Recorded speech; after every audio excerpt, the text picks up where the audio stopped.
Hi friends, அஸ்ஸலாமு அலைக்கும். எல்லோரும் நல்லா இருக்கீங்களா? இப்போ நம்ம என்ன பார்க்க போகிறோன்னு பார்த்தீங்கன்னா, சூப்பரான டேஸ்டியான ஆட்டுக்கறி பிரியாணி எப்படி செய்யலான்னு வீடியோக்குள்ளே போய் பார்க்கலாம். வீடியோ ஸ்கிப் பண்ணாமல் பாருங்கள்.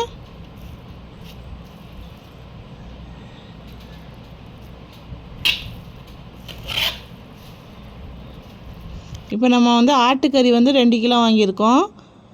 அதை நம்ம இப்போ வேக வச்சுக்கலாம் குக்கரில். மஞ்சள்தூள் 1/2 டீஸ்பூன் சேர்த்துக்குங்க. இஞ்சி பூண்டு பேஸ்ட்டு 2 ஸ்பூன் சேர்த்துக்குங்க.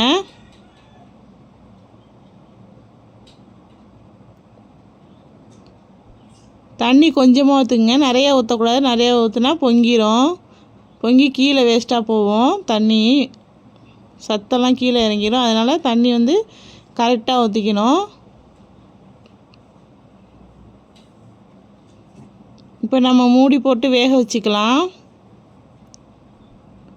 ஒரு 5 விசில் விடுங்க. கடாய் எடுத்துக்குங்க. ஓகேல 1/2 லிட்டர் ஊற்றிக்குங்க. நம்ம இப்போ எவ்வளோ சமைக்க போகிறோம்னு பார்த்தீங்கன்னா 2 கிலோ சாப்பாடு, 2 கிலோ கறி.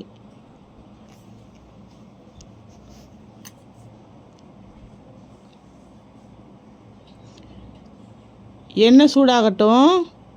கறி பாருங்கள் வெந்துருச்சு. 5 விசில் விட்டால் நல்லா வெந்துருச்சு.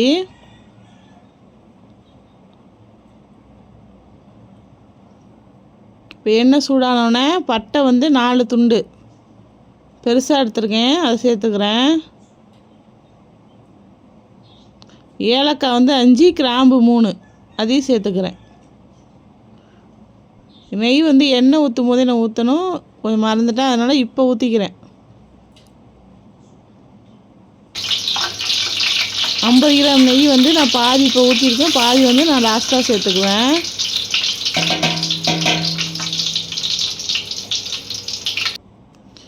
முந்திரி 50 கிராமில் பாதி இப்போ சேர்த்துக்கிறேன், பாதி அரைச்சி சேர்த்துக்கணும். முந்திரியும் கசகசாவும் அரைச்சி சேர்த்துக்கணும் லாஸ்ட்டாக. பல்லாரி நீட்ட வாக்கில் அரிஞ்சிருக்கேன் நைஸாக. 1 கிலோ சேர்த்துக்கிறேன். உங்களுக்கு 800 கூட நம்ம அந்த 2 கிலோ கணக்குக்கு சேர்த்துக்கலாம். நான் வெங்காயம் 1 கிலோ சேர்த்துருக்கேன். நிறைய சேர்த்தா நல்லா டேஸ்ட்டாக தான் இருக்கும்.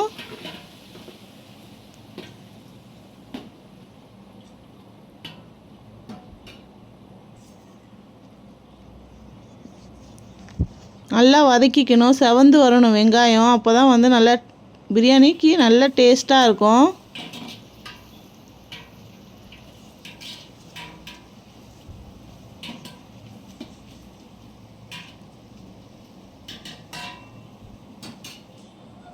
உப்பு தேவையான அளவு. நம்ம உப்பு முன்னாடி சேர்த்துக்கிட்டோம்னா நல்லா செவந்து வரும். நல்லா வதக்கிக்கணும்.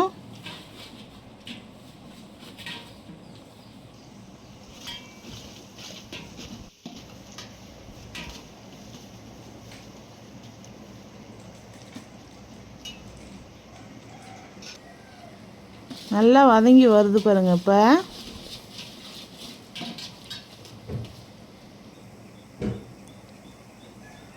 அடுத்து இஞ்சி பூண்டு பேஸ்ட்டு சேர்த்துக்கலாம். 1 கிலோவுக்கு 150 கிராம் சேர்த்துக்கணும். நான் 2 கிலோவுக்கு 300 கிராம் சேர்த்துருக்கேன். ஏற்கனவே கொஞ்சம் கறியில் வேக வைக்கிறதுக்கு 2 ஸ்பூன் சேர்த்துருக்கேன். பாக்கி இதில் சேர்த்துக்கிறேன். சேர்த்து நல்லா வதக்கிக்கணும்.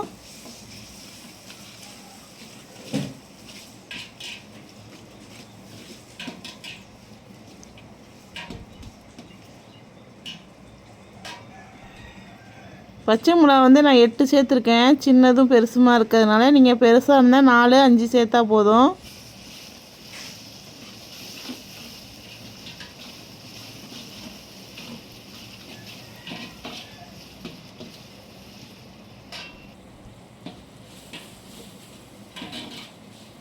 நல்லா அடி பிடிக்காமல் கை விடாமல் வதக்கிக்குங்க. வேகமாக வச்சிங்கன்னா கை விடாமல் வதக்கிக்குங்க. சிம்மில் வச்சிங்கன்னா கொஞ்சம் விட்டு விட்டு வதக்கலாம்.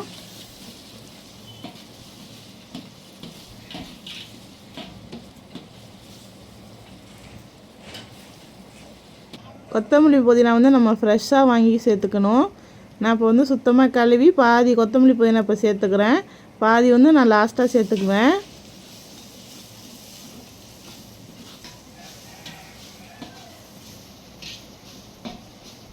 அடுத்து நம்ம தக்காளி சேர்த்துக்கலாம். தக்காளி வந்து நான் 1/2 கிலோ பொடியாக நறுக்கியிருக்கேன், நீட்ட வாகலையே. அதையும் சேர்த்து நல்லா வதக்கிக்கணும். நல்லா வதங்கி வரணும்.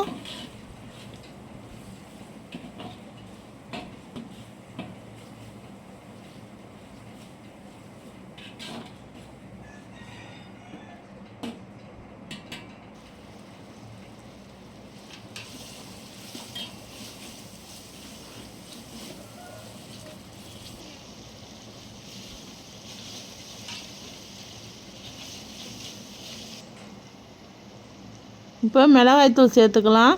நான் வந்து 3 ஸ்பூன் சேர்த்துருக்கேன். உங்களுக்கு காரத்துக்கு தகுந்தாப்புல சேர்த்துக்குங்க.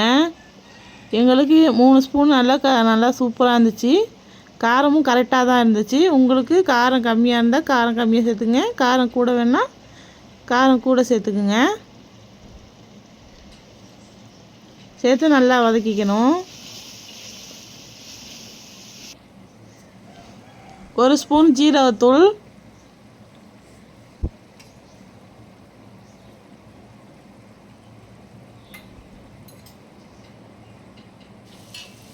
சேர்த்து நல்லா வதக்கிக்கணும். கறி வந்து தண்ணி இல்லாமல் சுத்தமாக வடிகட்டி எடுத்துருக்கேன், அதையும் சேர்த்து வதக்கிக்கிறேன்.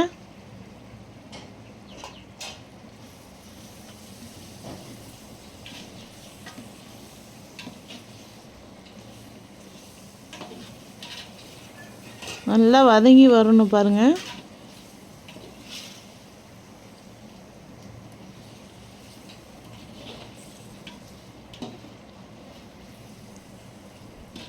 பட்டை கிராம்பு தூள் வந்து 1/4 டீஸ்பூன் சேர்த்துங்க.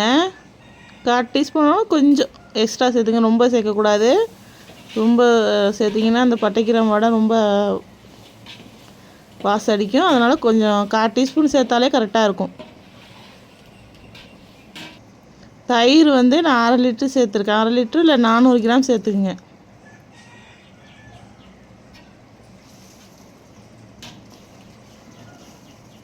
சேர்த்து நல்லா வதக்கிக்கணும்.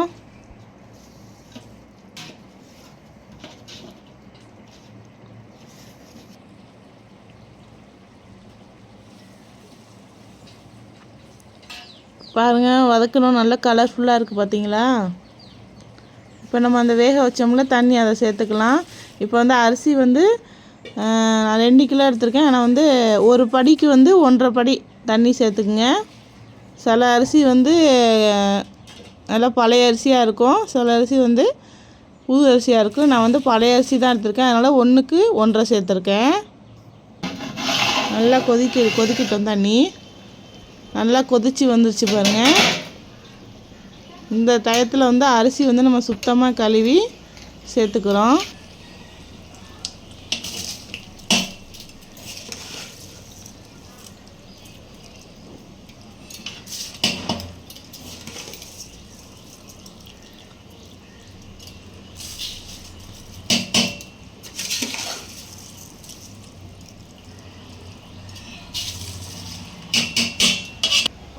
அரிசியை சேர்த்தாச்சு. சேர்த்து நல்லா கிண்டி விட்டுக்குங்க. நல்லா கிண்டி விட்டோன்னு நல்லா கொதித்து வரட்டும்.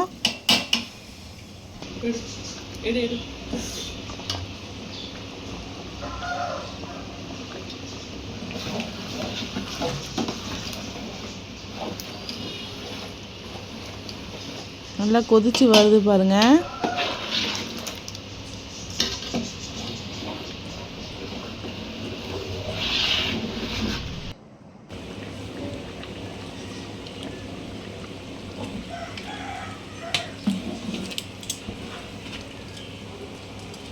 சோறு வந்து நம்ம வந்து ஓவராக கிண்டக்கூடாது, நம்ம அடியிலேருந்து பரட்டி விடணும். இப்போ வந்து நான் முந்திரியை வந்து 25 கிராம் 50 கிராமில் பாதி வந்து முன்னாடி சேர்த்துக்கிட்டேன், பாதி இப்போ சேர்த்துக்கிறேன். கசகசை கொஞ்சம் சேர்த்து அரைச்சி நல்லா நைஸாக அரைச்சி சேர்த்துக்கிட்டேன். இந்த ஸ்டேஜில் தான் நம்ம சேர்த்துக்கணும். முன்னாடியே சேர்த்தோம்னா அடி பிடிக்கும். அதனால் தம் போடுறப்ப முன்னாடி சேர்த்துக்கிட்டிங்கன்னா அடி பிடிக்காது.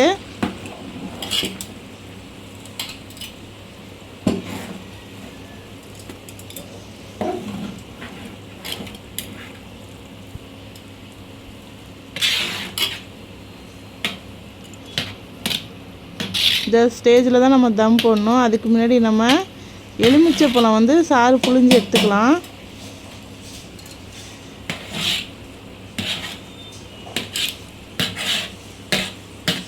தண்ணி இல்லாமல் இருக்குது பாருங்கள். இந்த ஸ்டேஜில் தான் நம்ம தம் போடணும். இப்போ எலுமிச்சை பழம் வந்து நான் வந்து ஒன்றரை வந்து சேர்த்துருக்கேன். பெரிய எலுமிச்சை பழங்கனால நான் 1.5 சேர்த்துக்கிறேன். சின்னதாக இருந்தால் 2 பழம் புழிஞ்சு சேர்த்துக்குங்க.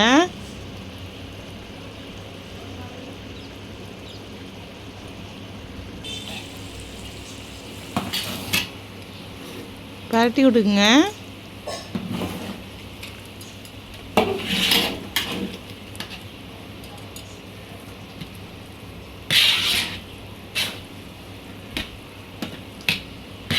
இப்போ பாருங்கள் தண்ணி இல்லாமல் இருக்கா. கேசரி பவுடர் வந்து லேசாக நம்ம கலருக்காண்டி நான் சேர்த்துக்கிறேன். வந்து எல்லா பக்கெட்டு கலர் இல்லாமல் லேசாக கலர் இருக்கும். இது ஒரு பார்க்க அழகாக இருக்கும். இந்த கலர் மாதிரி செஞ்சிங்கன்னா அதுக்காடி நான் லேசாக சேர்த்துக்கிறேன். நாங்கள் எப்பயுமே கேசரி அந்தளவுக்கு சேர்த்துக்க மாட்டோம். இந்த கலர்ஃபுல்லாக தெரியுறதுக்காண்டி நான் சேர்த்துருக்கேன்.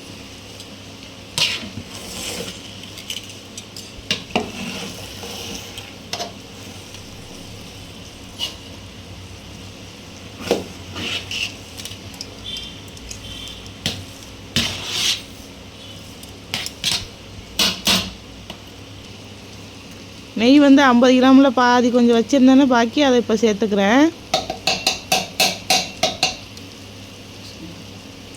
புதினா கொத்தமல்லி வந்து நல்லா சோறு வந்து சைட்லலாம் ஒட்டியிருக்கோம். அதெல்லாம் சுத்தமாக நம்ம வலிச்சு விட்டுட்டு அப்படியே சேர்த்துக்கணும்.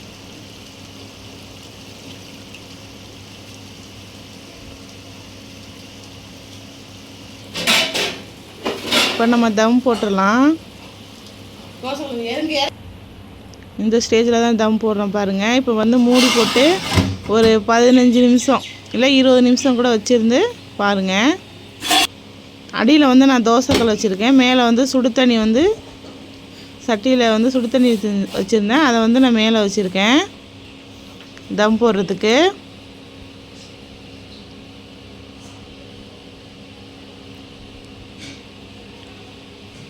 கரெக்டாக 20 நிமிஷம் சிம்முலேயே வச்சு எடுங்க.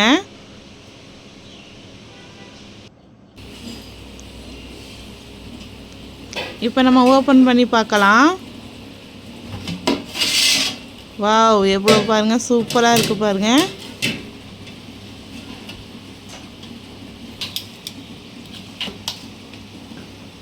பாருங்கள் நல்லா சூப்பராக இருக்குது. சோறு நல்லா பொலன்னு அவ்வளோ ஒரு கரெக்டாக இருக்குது. கரெக்டான பக்குவத்தில் இருக்குது.